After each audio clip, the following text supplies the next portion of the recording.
চাহ বাগিচাত কীৰ্তি ছাত্ৰ-ছাত্ৰীক সম্বৰ্ধনা আচাৰ গামোচা আৰু সম্বৰ্ধনা পত্ৰৰে সম্বৰ্ধনা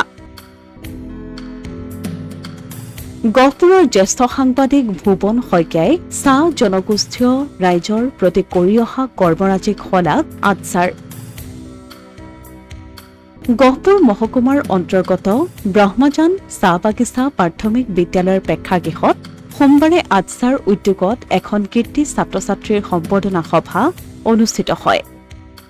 প্ৰাক্তন আচ্ছা নেতা চুৰামন মল্লিকৰ পৌৰহিত্যত অনুষ্ঠিত হোৱা সম্বৰ্ধনা সভাখনত হাইস্কুল শিক্ষান্ত পৰীক্ষা আৰু উচ্চতৰ মাধ্যমিক চূড়ান্ত পৰীক্ষাত উত্তীৰ্ণ অঞ্চলটোৰ প্ৰায় শতাধিক কীৰ্তি ছাত্ৰ-ছাত্ৰীক একোখনকৈ ফুলাম গামোচা আৰু সম্বৰ্ধনা পত্ৰৰে সম্বৰ্ধনা জনোৱা হয়। আচাৰ গহপুৰ শাখা সমিতিৰ সাধাৰণ সম্পাদক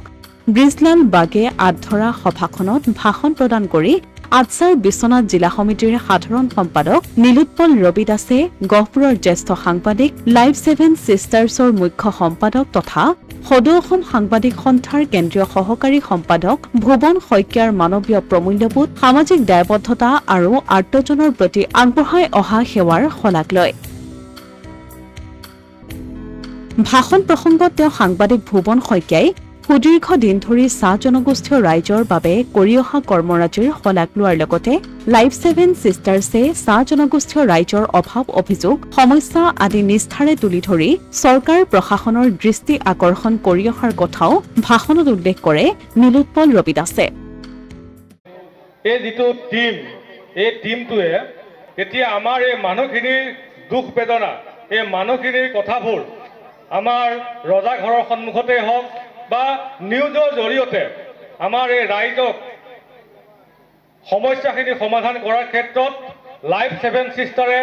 যিখিনি কৰিছে এই জনগোষ্ঠীটোৰ কাৰণে তাৰ কাৰণে আজি এই ৰাজহুৱাভাৱে